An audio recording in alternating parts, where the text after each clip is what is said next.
Ayan, we have a parcel from Shein.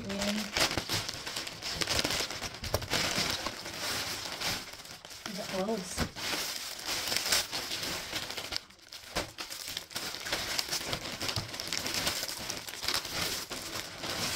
Ang dami ko ano. Okay, bag gano'n. Okay.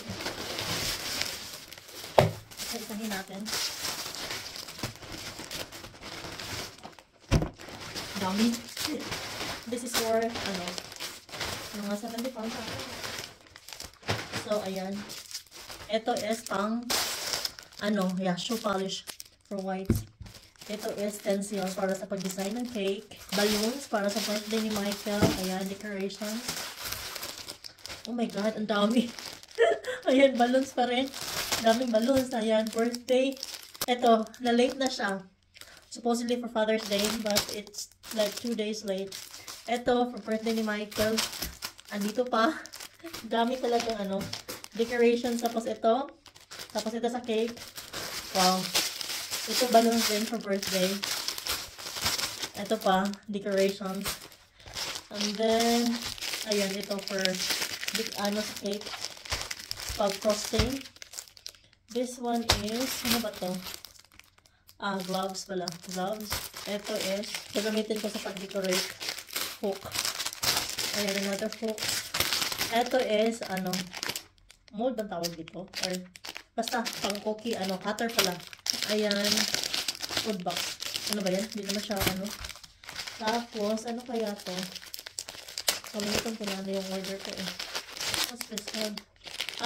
Fridge magnets. Tingnan nyo guys. Ang cute. Ang liliit pala. Pero may mga quotes siya. Ganyan. Tapos, ayan. Damit para kay Michael. Ayan. Naalam ako magbili ng mga mamahaling damit sa kanya kasi hindi niya sinasuot eh. So, at least ito, kahit pag di niya masyado isuot, okay lang. Kasi ano lang, affordable.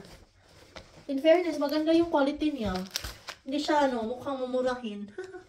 Susulit din. So, 2 pairs. Ayan, cake mold. Ang laki pala. Parang maliit lang.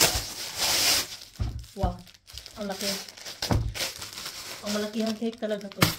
Mayroon pa pala. Tatlo pala yung ano, in order kong nagamit. 3 sets. Ayan. Ang gaganda, guys.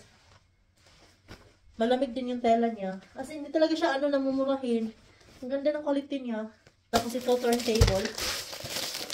Parang ano, ang dalit na tumabasag. Ano lang din naman kasi ito yung murahin lang. Ayan. So, ayan. Ito, ano kaya to?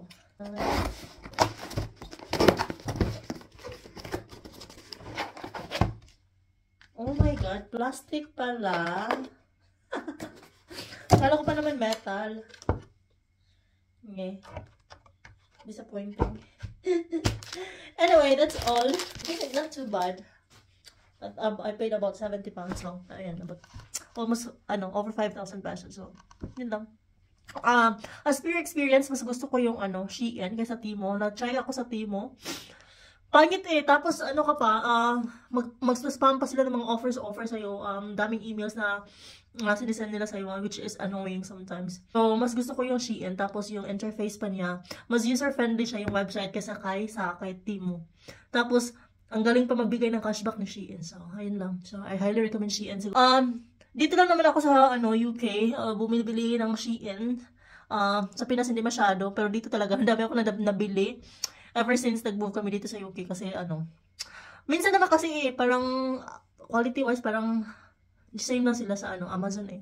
Yung advantage ng Amazon is madali siyang ma-deliver like next day delivery, which is free kasi Amazon Prime member yung asawa ko.